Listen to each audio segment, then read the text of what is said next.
En los albores del siglo I, el poderoso ejército romano había logrado unificar todos los países de la cuenca mediterránea y consolidar la paz. Sus fronteras estaban bien guardadas. Llevaba en esta situación desde el año 64 a.C., cuando Pompeyo había logrado controlar la región y entrar victorioso en Jerusalén.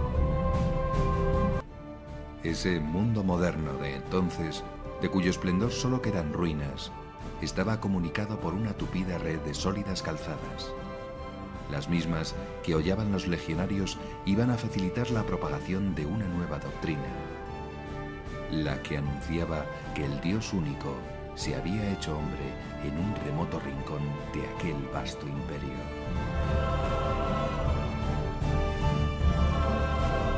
El Salvador no nace en un lugar ni en una época cualquiera.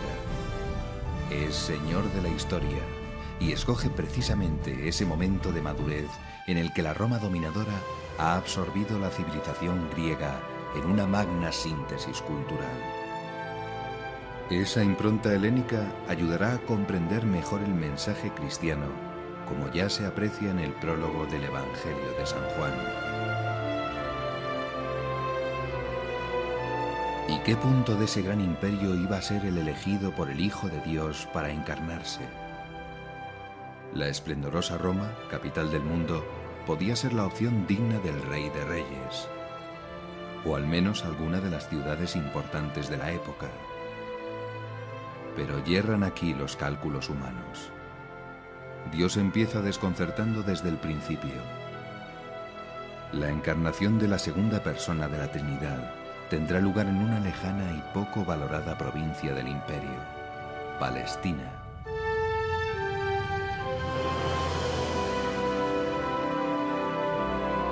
En la orilla oriental del Mediterráneo se extiende una franja de tierra fértil que desde los orígenes de la historia fue lugar de paso habitual para las caravanas que hacían su ruta entre Egipto y Mesopotamia, rodeando inmensas extensiones de desierto.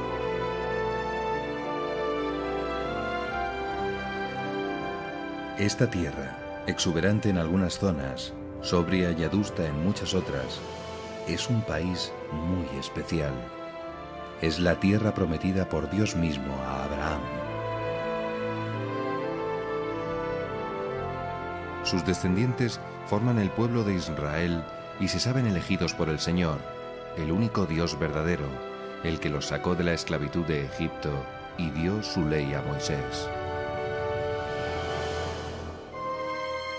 Una vez que Pompeyo dejó el país sometido a Roma con la obligación de pagar tributo, se retiró llevándose prisioneros a muchos judíos que constituyeron la base de la diáspora romana. En el año 37 a.C. comenzó el reinado de Herodes el Grande, al que el Senado romano había otorgado el nombramiento de rey de Judá, gracias al apoyo decisivo que le prestó Marco Antonio. Herodes fue un excelente promotor de construcciones. Construyó Cesarea Marítima y la dotó de un magnífico puerto y de todos los elementos que exigiría una gran ciudad helenística.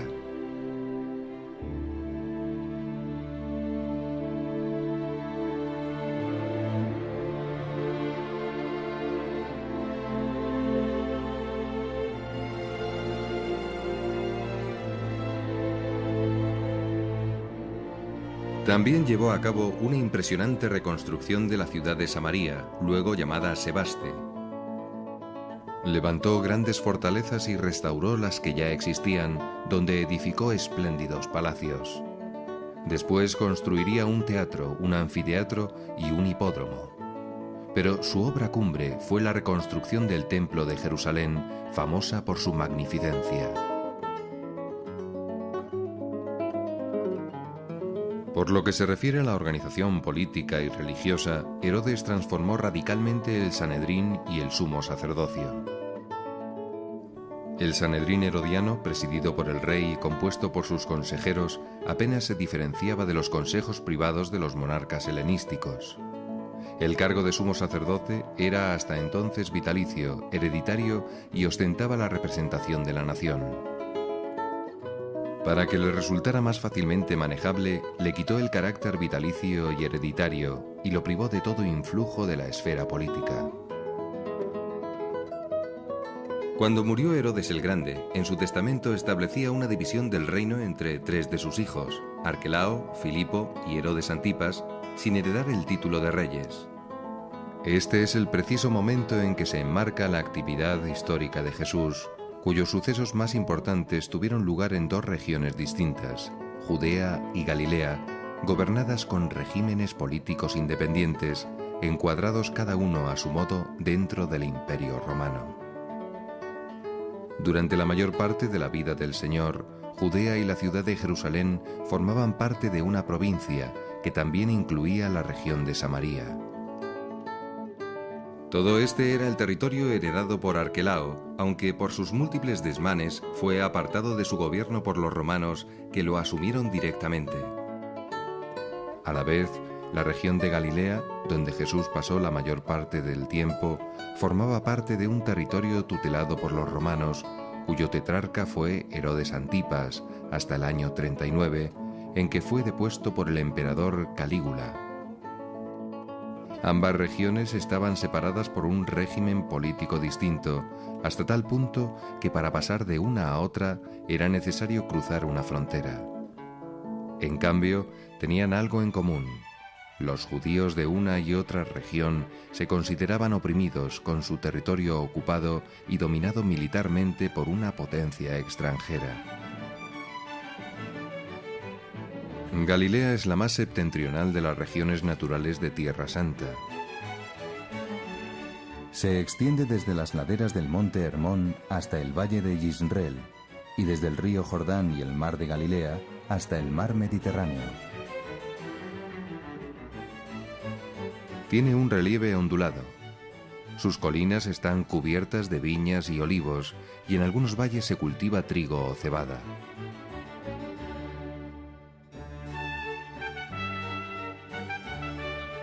Hacia el este, el terreno va bajando hasta llegar al lago de Genesaret o mar de Galilea.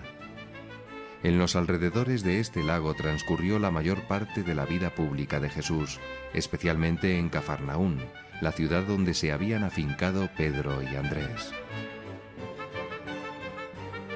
No era una gran ciudad, pero sí una de las poblaciones judías más importantes de la región, ya que estaba en una zona fronteriza, junto al camino que unía Galilea con la tetrarquía gobernada por Filipo, por lo que había en ella servicio de aduanas y una guarnición militar.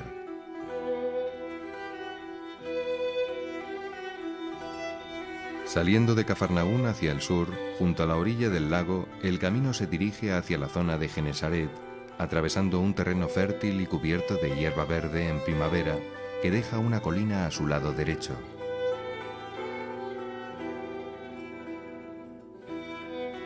Allí sitúa la tradición el Sermón de la Montaña. Y, a sus pies, en el enclave de Tabga, la multiplicación de los panes y de los peces. Al sur de Galilea, y separada por el valle de Esdrelón, también llamado Yisreel, hay un macizo central de colinas y montes bajos, que es el núcleo de la región de Samaria. Queda limitada al este por el valle del río Jordán y al oeste por el mar Mediterráneo. Jesús atravesó en varias ocasiones esta tierra de Samaria para ir de Galilea a Jerusalén.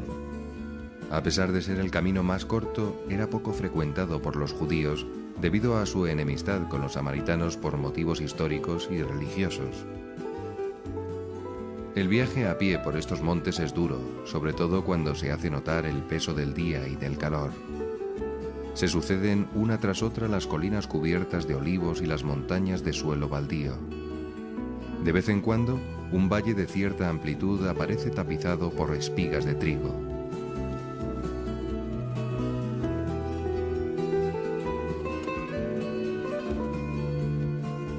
El camino discurre a menudo a través de estrechas sendas, buscando los pasos más asequibles.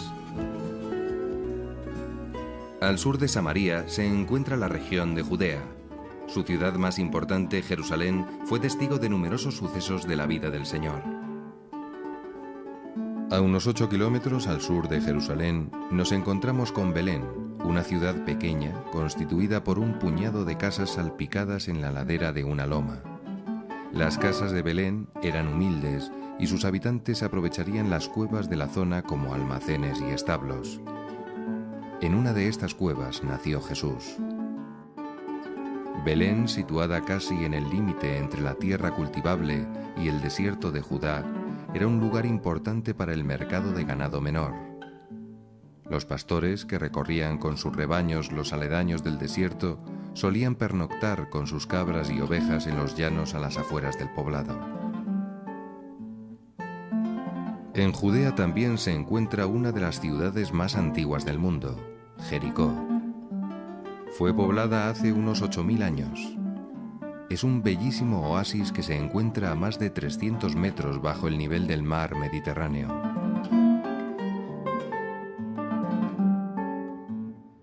Allí la vegetación es exuberante. Abundan las palmeras cargadas de dátiles y muchos tipos de árboles frondosos, así como las rosas y toda clase de flores.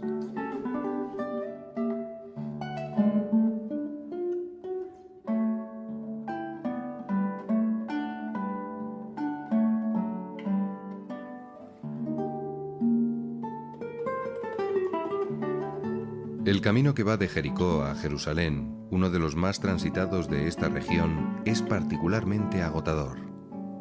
Los 30 kilómetros de distancia que separan ambas ciudades discurren por la vía romana casi en su totalidad a través del desierto de Judea, y el camino no cesa de subir para salvar el desnivel de más de 1000 metros de altura que hay entre las dos poblaciones. Cuando el viajero va llegando a los umbrales de Jerusalén, encuentra en la aldea de Betania las primeras fuentes y árboles donde encontrar una sombra refrescante.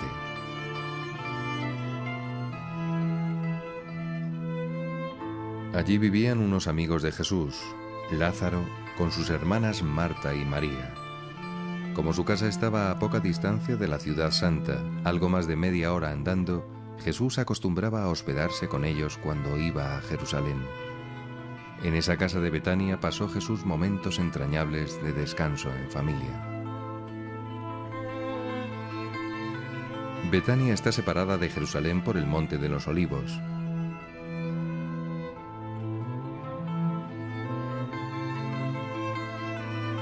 A la salida de Betania comienza a subir un camino polvoriento con algunas higueras a los lados. Al llegar a la cumbre, el viajero queda deslumbrado por el bellísimo panorama que encuentra a sus pies en la otra ladera del monte. Abajo, el torrente Cedrón y junto a él el huerto de Getsemaní, con sus viejísimos olivos y el molino de aceite.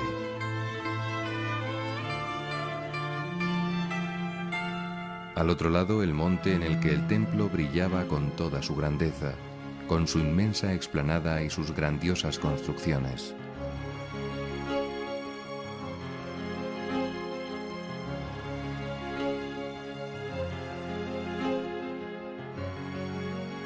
En la ladera y en las colinas de alrededor, las casas de la vieja Jerusalén ofrecían un panorama entrañable y difícil de olvidar. Jesús amaba profundamente a su tierra y a su pueblo. Por eso, en una ocasión no puede evitar que se le derramen las lágrimas al pensar en lo que sus habitantes habrían de sufrir pocos años después, cuando el emperador romano, Tito, arrasara la ciudad en el año 70. La gente que en tiempos de Jesús poblaba la Tierra Santa era de procedencia diversa.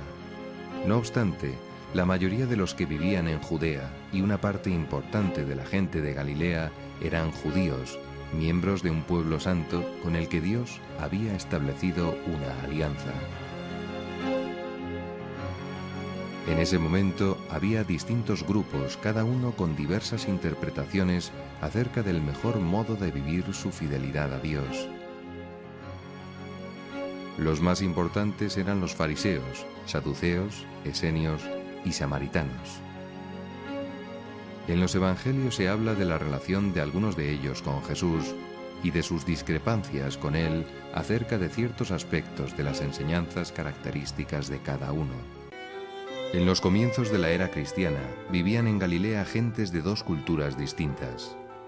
Una parte importante de la población estaba constituida por personas de formación helénica que hablaban griego, vivían sobre todo del comercio y la industria y habitaban en las grandes ciudades como Séforis o Tiberíades.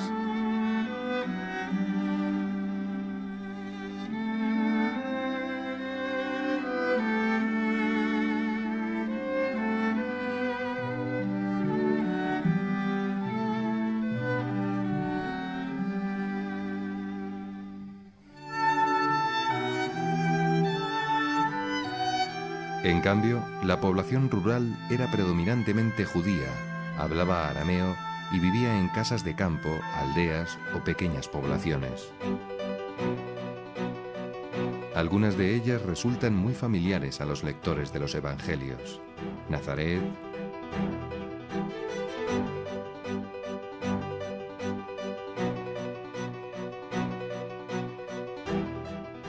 Caná,